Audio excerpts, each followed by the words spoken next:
Assalamualaikum warahmatullahi wabarakatuh.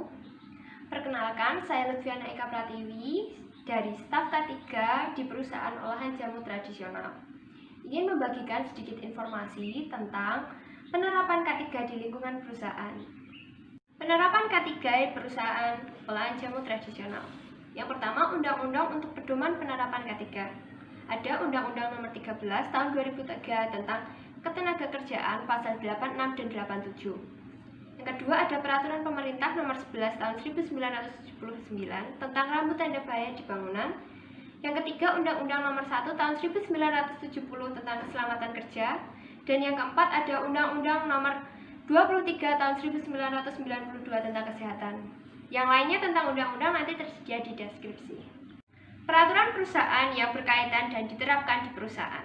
Yang pertama, setiap pekerja saat memasuki ruangan diwajibkan menggunakan APD yang sudah disediakan oleh perusahaan. Yang kedua, setiap pekerja wajib mematuhi dan melaksanakan peraturan yang ada di perusahaan.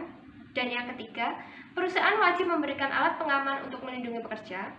Keempat, jika pekerjaan dilakukan di dalam ruangan, maka wajib memberikan penerangan yang memadai.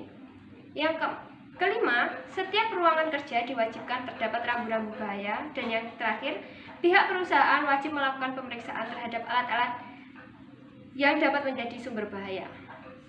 Berikut ini cara penyelesaian masalah K3 di perusahaan. Yang pertama, memastikan tentang permasalahan yang ada. Yang kedua, melakukan rapat dengan pihak terkait. Yang ketiga, melakukan penyelidikan dan pengumpulan data terkait.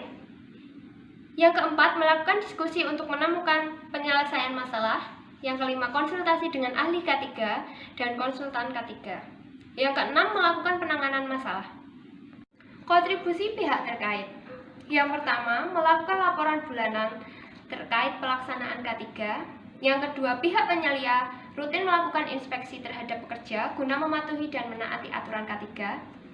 Yang ketiga, pimpinan perusahaan mengadakan rapat rutin terkait pembaruan peraturan K3 di lingkungan kerja. Dan yang terakhir adalah hasil rapat yang diadakan diinformasikan kepada pihak-pihak karyawan di setiap pembagian kerja.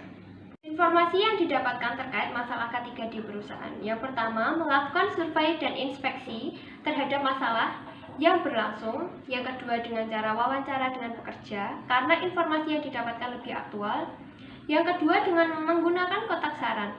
Informasi saran maupun kritik yang dirasakan oleh karyawan dapat teratasi. Dan yang terakhir ada rapat secara resmi yang sudah dihadiri pimpinan ahli K3 dan juga bagian-bagian dari tiap-tiap operator. Tindakan yang dilakukan untuk mengatasi masalah K3 di perusahaan.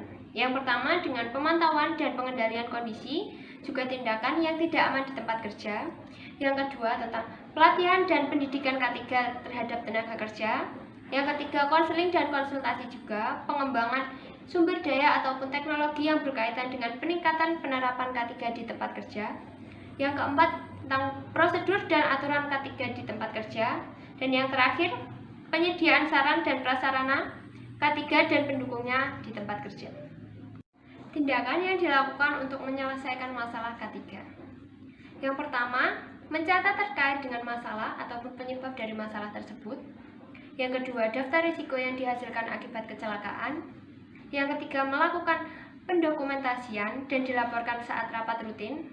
Dan yang keempat, melakukan inspeksi terhadap karyawan. Terima kasih atas perhatian Bapak dan Ibu. Saya Lutfiana Eka Pratiwi, pamit undur diri. Jika ada salah kata maupun perbuatan yang tidak disengaja, saya mohon maaf yang sebesar-besarnya. Wassalamualaikum warahmatullahi wabarakatuh. Tetap jaga kondisi dan gunakan masker.